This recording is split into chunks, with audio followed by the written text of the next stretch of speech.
Bismillahirrahmanirrahim. Assalamualaikum warahmatullahi wabarakatuh. Perkenalkan, nama saya Dian Meisul Fitriani, akan menyampaikan media pembelajaran SKI Sejarah Kebudayaan Islam, kelas 7, Madrasah Sanawiyah Babusalam. Selamat datang di pembahasan SKI Sejarah Kebudayaan Islam, yang akan membahas tentang salah satu periode penting dalam sejarah kebudayaan Islam, yaitu pada masa Daulah Umayyah. Yang bagaimana dinasti Umayyah berkuasa, bagaimana dinasti Umayyah mengembangkan peradaban Islam, dan bagaimana mereka memajukan peradaban Islam. Mari kita simak bersama-sama. Kita lihat asal-usul Bani Umayyah. Asal-usul Bani Umayyah berasal dari nama seorang pemimpin kabilah Quraisy pada zaman jahiliyah, yaitu Umayyah bin Abi Syam bin Abdi Manaf. Pada masa jahiliyah, Bani Umayyah selalu bersaing dengan Bani Hasyim dan selalu lebih unggul. Bani Umayyah setelah Islam Datangnya Nabi Muhammad SAW membawa agama Islam dari kalangan Bani Hasyim, membuat persaingan antara Bani Umayyah dan Bani Hasyim menjadi semakin sengit. Mereka menganggap Nabi Muhammad SAW membawa agama baru, merusak keutuhan suku Quraisy, dan menghina Tuhan-Tuhan nenek moyang mereka. Kita lihat masuk Islamnya Bani Umayyah dan perannya di masa Rasulullah SAW. Masuknya Islam Bani Umayyah dan peranannya di masa Rasulullah SAW, keluarga dan para sahabat Bani Umayyah masuk Islam ketika terjadi Fathu Mekah. Abu Sufyan diberi kehormatan untuk mengumumkan pengamanan Nabi Muhammad SAW, yang salah satunya adalah barang siapa masuk ke dalam rumahnya maka amanlah dia. Masuk ke dalam Masjidil Haram dan rumah Nabi Muhammad SAW, maka dia juga akan aman. Selanjutnya, peranan Bani Umayyah pada masa Khulafaur Rasyidin. Setelah kepemimpinan Islam beralih kepada Khulafaur Rasyidin, Bani Umayyah terus menunjukkan peranan penting membela agama dan umat Islam serta berperan banyak dalam perluasan dakwah Islam. Kita lihat perselisihan antara Ali bin Abi Thalib dengan Muawiyah bin Abi Sufyan. Peristiwa terbunuhnya Khalifah Utsman bin Affan menimbulkan luka mendalam di kalangan keluarga Bani Umayyah. Di lain pihak, Muawiyah bin Abi Sufyan turut menuntut Khalifah Ali bin Abi Thalib menegakkan keadilan dengan menemukan dan menghukum pembunuh Utsman. Puncaknya, terjadilah pertempuran antara pasukan Ali bin Abi Thalib dan Muawiyah bin Abi Sufyan dalam Perang Siffin, yang mana telah banyak menewaskan ribuan kaum muslimin pada tahun 38 Hijriah. Selanjutnya kita lihat Muawiyah membangun sebuah daulah. Muawiyah membangun sebuah daulah setelah terbunuhnya Khalifah Ali. Kekhalifahan berpindah ke tangan Hasan bin Ali. Di lain pihak, kedudukan Muawiyah di Syam semakin kuat. Hasan bin Ali tidak rela menyaksikan umat Islam menjadi pecah karena perebutan kekhalifahan dan tidak rela ayahnya dihina oleh Muawiyah dan pendukungnya. Oleh karena itu, ia mengambil sikap untuk berdamai dan menyerahkan kekhalifahan. Muawiyah lebih banyak mengadopsi sistem kerajaan Persia dan Romawi yang cenderung berkuasa penuh dan segala keputusan ada pada pemimpin. Sepeninggal Muawiyah, sistem monarki absolut ini digunakan oleh kepemimpinan Bani Umayyah. Sistem daulah telah mengubah bentuk kepemimpinan pemerintahan syuro yang telah dijalankan oleh Rasulullah SAW dan para sahabat. Kita lihat sistem pemerintahan Daulah Umayyah. Muawiyah bin Abi Sufyan menjadi khalifah pertama Daulah Bani Umayyah. Dalam pengelolaan pemerintahan, Muawiyah mendirikan 2 departemen, yaitu pertama, Diwanul Khatam, yang fungsinya adalah mencatat semua peraturan yang dikeluarkan oleh khalifah. Yang kedua, Diwanul Barid, yang fungsinya adalah memberitahu pemerintah pusat tentang perkembangan yang terjadi di semua provinsi. Selanjutnya kita lihat perkembangan peradaban Islam pada masa Bani Umayyah. Yang pertama, dalam bidang-bidang ilmu agama.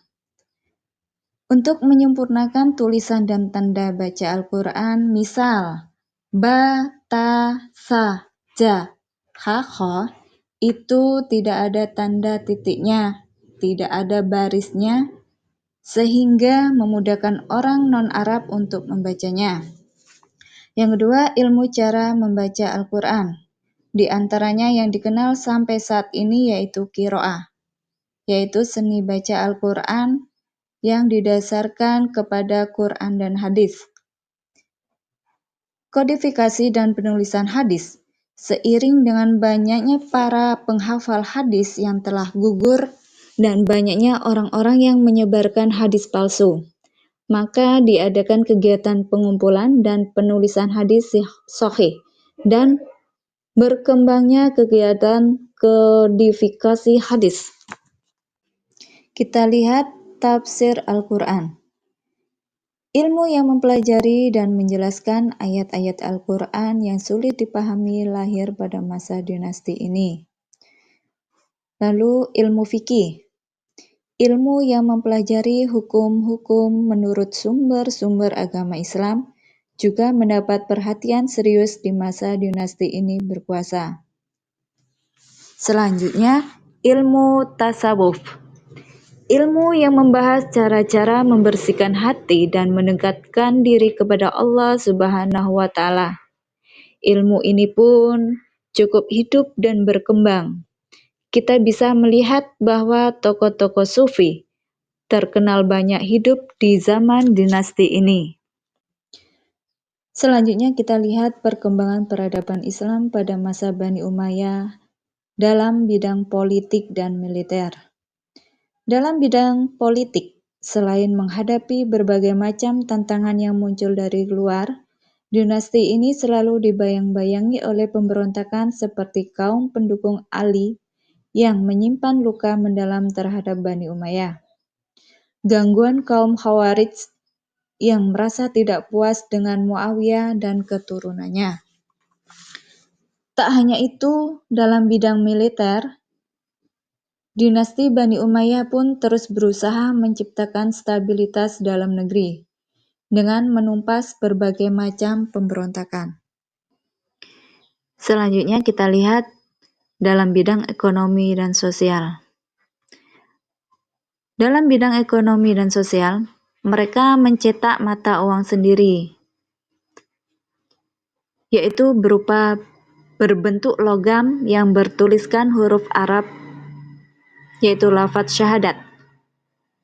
Membangun sarana irigasi. Irigasi dibangun untuk meningkatkan kesejahteraan rakyat yang hidup di daerah sentra pertanian, seperti Madinah, Libanon, Yordania, dan Syria. Membangun pabrik-pabrik yang dapat menggerakkan pertumbuhan ekonomi. Pabrik-pabrik yang berhasil dibangun di zaman dinasti ini adalah pabrik tekstil, senjata, dan makanan yang akhirnya dapat meningkatkan taraf hidup masyarakat. Selanjutnya yang keempat, kita lihat dalam bidang ilmu pengetahuan dan seni budaya. Pada masa pemerintahan Umar bin Abdul Aziz berdiri, pusat pengkajian ilmu, seni, dan filsafat yang dinamakan Marbat. Para ilmuwan, filsuf, dan seniman berkumpul membahas dan mengkaji berbagai macam disiplin ilmu, sehingga banyak temuan dan ilmu baru yang muncul. Dalam bidang seni budaya, seni arsitektur berkembang sangat pesat, khususnya di zaman Khalifah Hisham bin Abdul Malik. Dalam bidang bahasa, dinasti Bani Umayyah tercatat dalam sejarah sebagai dinasti pertama yang menetapkan secara resmi bahasa Arab sebagai bahasa resmi negara. Selanjutnya kita lihat ibrah. Dari kemajuan peradaban Islam masa Bani Umayyah, kita bisa mengambil pelajaran di antaranya pentingnya peranan pemimpin dalam memajukan bangsa dan negaranya. Dari kemajuan peradaban Islam masa Daulah Umayyah, kita bisa melihat peranan para pemimpin yang berkuasa. Sebagai contoh, kemajuan dinasti Umayyah di bidang ilmu pengetahuan dicapai pada masa kepemimpinan Umar bin Abdul Aziz dan ketika Hisham bin Abdul Malik memimpin. Ia amat peduli terhadap kemajuan dan kemakmuran rakyatnya. Kondisi yang aman dan damai menunjang kemajuan. Kita dapat mengetahui dari kemajuan yang dicapai oleh dinasti Bani Umayyah, mereka dapat maju dan berkembang dengan baik di segala bidang jika situasi mereka aman dan damai. Selanjutnya kita lihat ibrah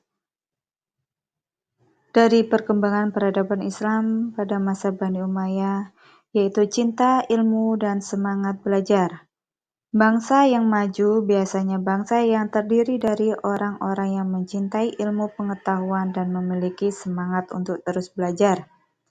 Pentingnya peranan ahli ilmu dalam kemajuan masyarakat dalam Al-Quran sudah sangat jelas disebutkan bahwa Allah Subhanahu wa Ta'ala meninggikan derajat orang-orang yang berilmu beberapa derajat di atas mereka yang tidak berilmu. Selanjutnya kita lihat rangkuman perkembangan peradaban Islam pada masa Daulah Umayyah. Yang pertama, selain Bani Hashim, Bani Umayyah adalah salah satu kaum dari suku Quraisy yang berpengaruh di kota Mekah, baik pada masa sebelum kenabian Nabi Muhammad SAW dan sesudahnya. Bani Umayyah artinya keturunan Umayyah bin Abdi Syam bin Abdi Manaf, salah seorang pemimpin kaum Quraisy masa sebelum kenabian Nabi Muhammad SAW. Yang kedua, Daulah Bani Umayyah adalah kekhalifahan Islam pertama setelah Khulafaur Rasyidin yang didirikan oleh keturunan Umayyah bin Abdu Syam tahun 41 Hijriah dengan pusat pemerintahannya di Damaskus. Pendirinya adalah Muawiyah bin Abi Sufyan yang pernah menjadi gubernur Syam di masa pemerintahan Utsman bin Affan dan Ali bin Abi Thalib. Selanjutnya kita lihat perkembangan peradaban Islam pada masa Daulah Umayyah. Yang pertama, berkuasa kurang lebih selama 90 tahun, dipimpin oleh 14 orang khalifah.